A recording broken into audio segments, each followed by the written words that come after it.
হরে কৃষ্ণা। আজকের ভিডিওর মধ্যে আমরা আলোচনা করব পবিত্রা রোপিণী একাদশী ব্রত মাহাত্ম্য কথা। এই ব্রত পালন করলে আমাদের কি কি লাভ হতে পারে, কি কি ফল পেতে পারি, এই ব্রত পালন করে কি সত্যি সত্যি পুত্র সন্তানের প্রাপ্তি হয়, তারই সঙ্গে আলোচনা করব। যারা শিবের উদ্দেশ্যে উপবাস করছে তারা পরদিন যেহেতু একাদশী, তো কিভাবে পালন করবে, তাহলে কি তারা একাদশী পালন করতে পারবে না, এই সব বিষয় নিয়ে আলোচনা করব। সবাই সাথে থেকো। হরে কৃষ্ণ কৃষ্ণ কৃষ্ণ হরে হরে, হরে রাম রাম রাম হরে হরে।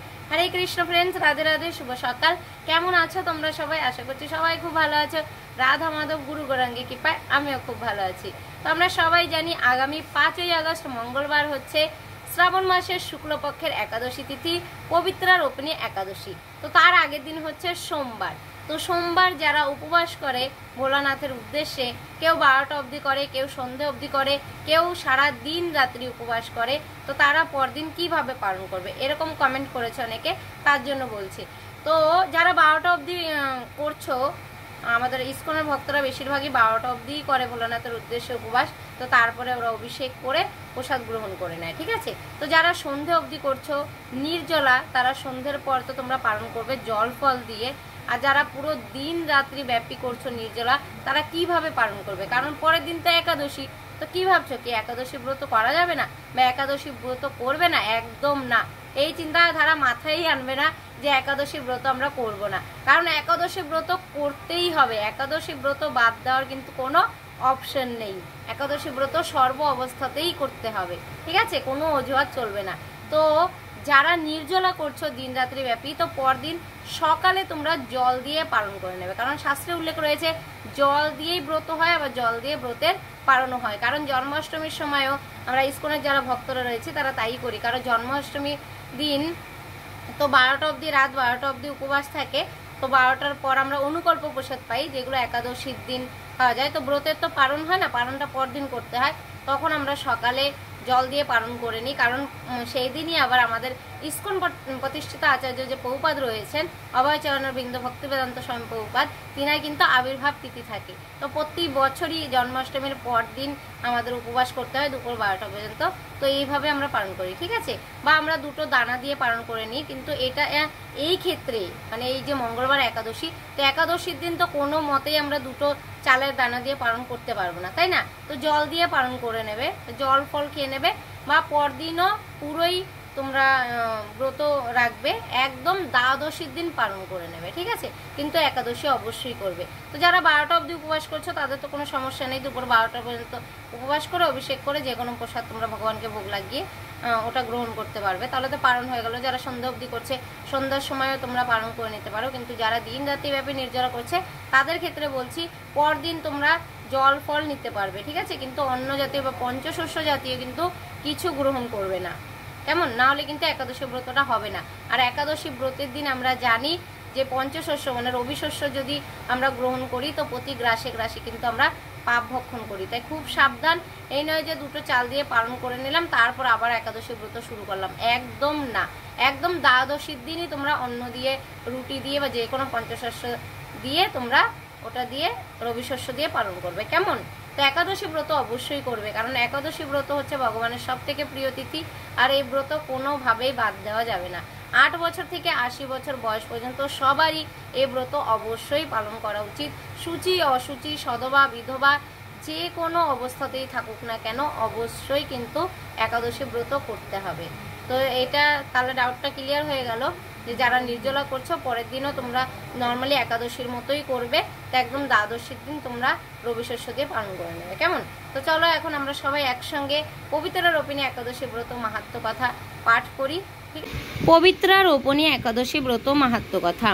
একদিন মহারাজ যুধিষ্ঠির ভগবান শ্রীকৃষ্ণকে জিজ্ঞাসা করলেন, হে প্রভু, শ্রাবণ মাসের শুক্লপক্ষের একাদশীর নাম কি, তা কৃপা করে আমাকে বলুন। শ্রীকৃষ্ণ বললেন, হে মহারাজ, এখন আমি সেই পবিত্র ব্রত মাহাত্ম্য বর্ণনা করছি, মনোযোগ দিয়ে তা শ্রবণ করুন, যা শোনা মাত্রেই বাজপেয় যজ্ঞের ফল লাভ হয়। প্রাচীনকালে দ্রাপর যুগের শুরুতে মহিজিৎ নামে এক বিখ্যাত রাজা ছিলেন। তিনি মাহেশমতি নগরে রাজত্ব করতেন, কিন্তু দুঃখের বিষয় এই যে তার মনে বিন্দুমাত্র সুখ শান্তি ছিল না, কেননা তিনি ছিলেন অপুত্রক। পুত্রহীনের ইহলোক পরলোক কোথাও সুখ হয় না। এইরূপ চিন্তা করতে করতে বহু দিন কেটে গেল, কিন্তু তবুও পুত্রমুখ দর্শনে রাজা বঞ্চিতই রইলেন। নিজেকে অত্যন্ত দুর্ভাগা মনে করে রাজা চিন্তাগ্রস্ত হলেন। প্রজাদের সামনে গিয়ে বলতে লাগলেন, হে প্রজাবৃন্দ, তোমরা শোনো, আমি এই জন্মে তো কোনো পাপ কাজ করিনি, অন্যায়ভাবে আমার রাজকোষ বৃদ্ধি করিনি, ব্রাহ্মণ বা দেবতাদের সম্পদ কখনো গ্রহণ করিনি, উপরন্তু প্রজাদেরকে পুত্রের মতো পালন করেছি, ধর্ম অনুযায়ী পৃথিবী শাসন করেছি, দুষ্টুদের যথা অনুরূপ দণ্ড দিয়েছি, সজ্জন ব্যক্তিদের যথাযোগ্য সম্মান করতেও কখনো অবহেলা করিনি। তাই হে ব্রাহ্মণগণ, এই প্রকার ধর্মপথ অবলম্বন করা সত্ত্বেও কেন আমার পুত্র লাভ হলো না, তা আপনারা কৃপা করে অনুসন্ধান করুন। রাজার এই প্রকার কাতর উক্তি শ্রবণে ব্যথিত রাজভক্ত পুরোহিত ব্রাহ্মণগণ রাজার মঙ্গলের জন্য গভীর বনে ত্রিকালজ্ঞ মুনি ঋষির কাছে যেতে মনস্থ করলেন। বনের মধ্যে ঋষিদের আশ্রম সকল দেখতে দেখতে তারা এক মুনির সন্ধান পেলেন। তিনি দীর্ঘায়ু, নিরোগ, নিরাহারে ঘোর তপস্যায় মগ্ন ছিলেন। সর্বশাস্ত্র বিশারদ ধর্মতত্ত্বজ্ঞ ও ত্রিকালজ্ঞ সেই মহামুনি লোমশ নামে পরিচিত।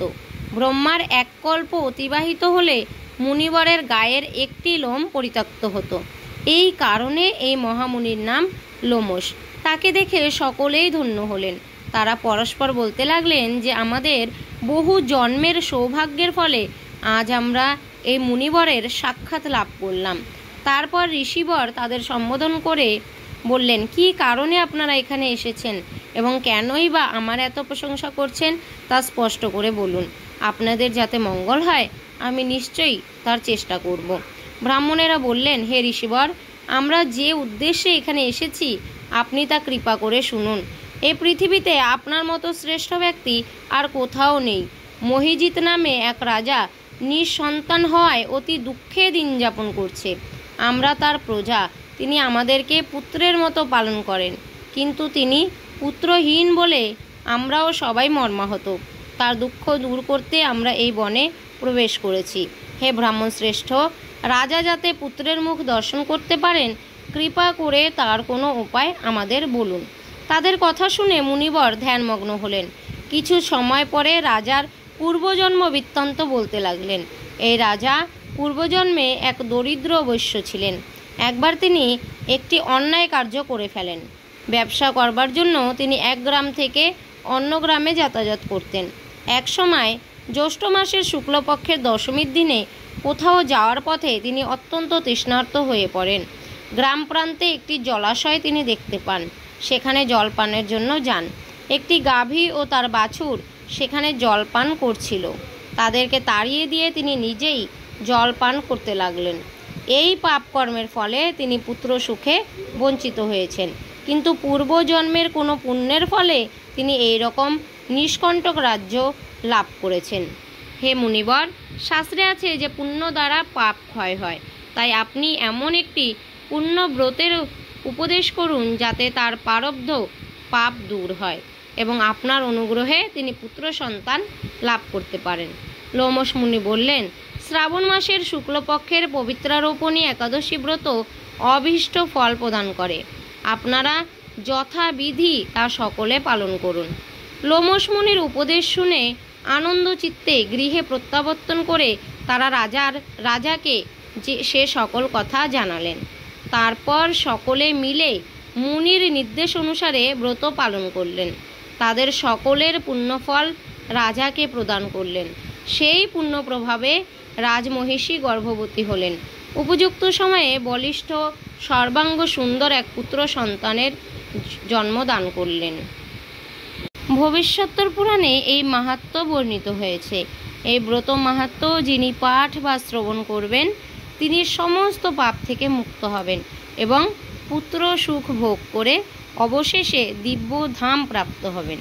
হরে কৃষ্ণা। জয় শ্রী শ্রী পবিত্রারোপণী একাদশী ব্রত মাহাত্ম্য কথা কি জয়। হরি বল। তো এই ছিল পবিত্রারোপিণী একাদশী ব্রত মাহাত্ম্য কথা। ব্রত মাহাত্ম্য কথা শ্রবণ করে বা পাঠ করে আমরা জানতে পারলাম যে সত্যি এই ব্রত উপবাস করলে কিন্তু শুধু শ্রদ্ধা সহকারে ভক্তি সহকারে উপবাস করা হয়। তো যাদের পুত্র সন্তানের আশা রয়েছে অবশ্যই পুত্র সন্তানের প্রাপ্তি হবে ভগবানের কৃপায়, ভগবানের আশীর্বাদে। কিন্তু আমাদের পূর্ণ বিশ্বাস রাখতে হবে ভগবানের উপরে, পুরো আত্মসমর্পণ করতে হবে ভগবানের চরণে, তবেই এটা সম্ভব, কি তাই তো? তো তো আশা করছি তোমরা সবাই অবশ্যই একাদশী ব্রত পালন করবে, নিজেও পালন করবে, নিজের আত্মীয় স্বজন বন্ধু বান্ধব যারা রিলেটিভ রয়েছে, যাদের সঙ্গে জানাশোনা রয়েছে সবাইকে উৎসাহিত করবে, তাদেরকে জিজ্ঞেস করবে তাদের কি সমস্যা হচ্ছে একাদশী ব্রত করতে। তো তাদেরকে ডিটেলসে বলবে যে একাদশী ব্রত কেন আমাদের করা উচিত, না করলে আমাদের কি ক্ষতি হচ্ছে, প্রতি গ্রাসে গ্রাসে আমরা পাপ ভক্ষণ করি, তাও আবার ছোটোখাটো পাপ নয়, বড় বড় গুরুতর অপরাধ, যেমন গো হত্যা, ব্রাহ্মণ হত্যা, পিতা মাতা হত্যা, গুরু হত্যা। তো যেগুলো আমরা স্বপ্নেও ভাবতে পারি না যে এই পাপগুলো আমরা করব, কিন্তু শুধুমাত্র একাদশীর দিন আমরা রবি শস্য গ্রহণের মাধ্যমে কিন্তু এই অপরাধগুলো নিজের ঘাড়ে নিয়ে নিচ্ছি। তো খুব সাবধান, তাদেরকে বোঝাবে যে একাদশী ব্রত করলে, ব্রত খুবই মহত্বপূর্ণ একটা ব্রত, ভগবানের সব থেকে প্রিয় তিথি, সমস্ত ব্রতের মধ্যে সর্বশ্রেষ্ঠ ব্রত হচ্ছে এই একাদশী ব্রত। তো অবশ্যই পালন করবে। আগামী 5ই আগস্ট মঙ্গলবার, শ্রাবণ মাসের শুক্লপক্ষের একাদশী, পবিত্রা রোপণী একাদশী, অবশ্যই পালন করবে। তো আজকের ভিডিও এখানে শেষ করছি। আর যাদের কারো কোনো ডাউট থাকে, যারা ইউটিউব থেকে দেখছো ইউটিউবে কমেন্ট করে, যারা ফেসবুক থেকে দেখছো ফেসবুকে কমেন্ট করে জানাবে, আমি রিপ্লাই দেওয়ার চেষ্টা করবো, কেমন? হরে কৃষ্ণ কৃষ্ণ কৃষ্ণ হরে হরে, হরে রাম রাম রাম হরে হরে। চ্যান্ট হরে কৃষ্ণ মহামন্ত্র অ্যান্ড বি হ্যাপি। দেখা হচ্ছে পরে নেক্সট ভিডিওতে। সবাই ভালো থাকবে, সুস্থ থাকবে, কৃষ্ণ ভাবনাময় থাকবে। আর ভিডিওটি কেমন লাগলো জানাতে ভুলো না। ভালো লাগলে লাইক শেয়ার কমেন্ট করে পাশে থেকো। হরে কৃষ্ণ, রাধে রাধে।